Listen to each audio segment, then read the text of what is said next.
10, 50, 100, 500, 1000।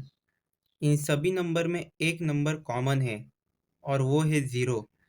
आज अगर ज़ीरो की खोज ना हुई होती तो दुनिया में बहुत सी चीज़ें मौजूद ही ना होती।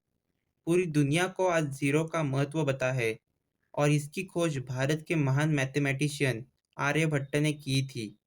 हम इंडियंस को इस चीज़ पर बहुत गर्व होता है, पर आज भी 90% इंडियंस को ये बात पता नहीं कि आर्यभट्ट ने ज़ीरो के सिवा ऐसे बहुत से इन्वेंशंस किए थे जो कि उनके ग्रंथों में हमेशा के लिए कैद रह गए। दोस्तों, आर्यभट्ट का जन्म पाटलिपुत्र बिहार में हुआ था। आज के समय में पाटलिपुत्र को पटना के नाम से जाना जाता है। आर्यभट्ट ने अपने लाइफ में 3 ग्रंथों की रचना की, जिनके नाम आर्य सिद्धांत, आर्यभटिया और अर्णव था। इनका पहला ग्रंथ आर्य सिद्धांत में एस्ट्रोनॉमी में यूज होने वाले कैलकुलेशंस के बारे में क्लियरली डिस्क्राइब किया गया था, पर इनका ये ग्रंथ इतिहास में लुप्त हो गया। 8वीं सदी के कुछ राइटिंग्स में इस ग्रंथ के बारे में कुछ रेफरेंस मिलते हैं। इनका दूसरा ग्रंथ आर्यभटिया में एस्ट्रोनॉमी, मैथमेटिक्स और एस्ट्रोफिजिक्स के बारे में डिस्क्राइब किया गया था और आज के समय में ये किताब हमारे पास मौजूद है। इनका तीसरा ग्रंथ अजनब भी इतिहास में हमेशा के लिए लुप्त हो गया और इसमें क्या लिखा था ये आज भी एक राज है। आर्यभट्ट की किताब आर्यभटिया, जो कि प्रेजेंट समय में हमारे पास मौजूद है, वो टोटल 108 पेजेस की है और ये किताब गीतिकापाद, गणितपाद, कालक्रियापाद और गोलपाद इन 4 सेक्शंस में डिवाइड की गई है।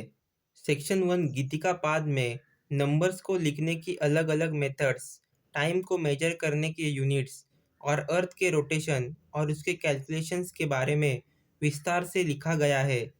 सेक्शन सेकंड गणित पाद में ज्योमेट्रिकल प्रिंसिपल्स, अरिथमेटिक प्रोग्रेशन और इनडिटर्मिनेट इक्वेशन के बारे में बताया गया है, जो कि बेसिकली 10th क्लास में पढ़ाया जाता है।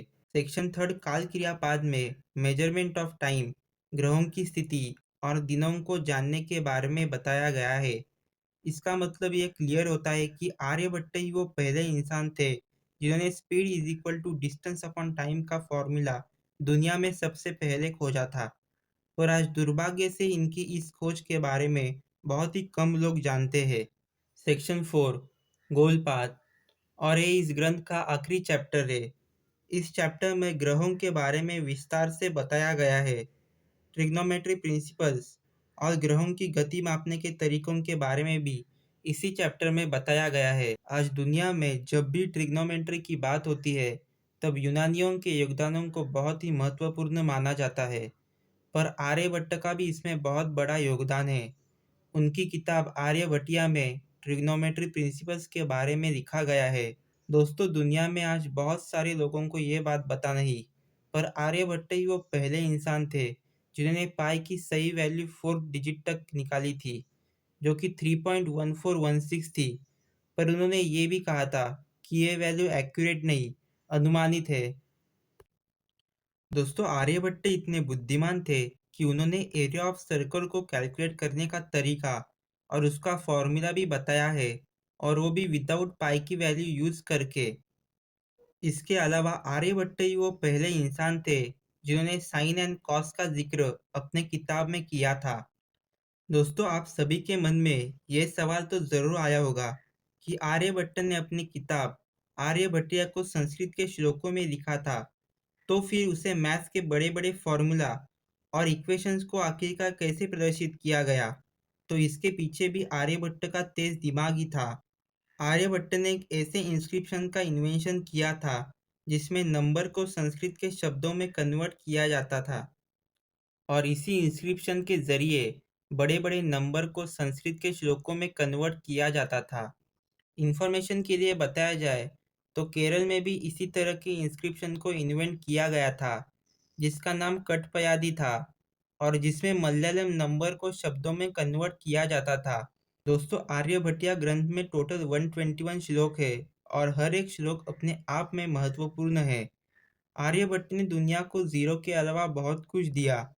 तो दोस्तों, आज के लिए इतना ही। अगर आपको वीडियो अच्छी लगी हो तो उसे लाइक एंड शेयर ज़रूर करें और चैनल को सब्सक्राइब करना ना भूलें।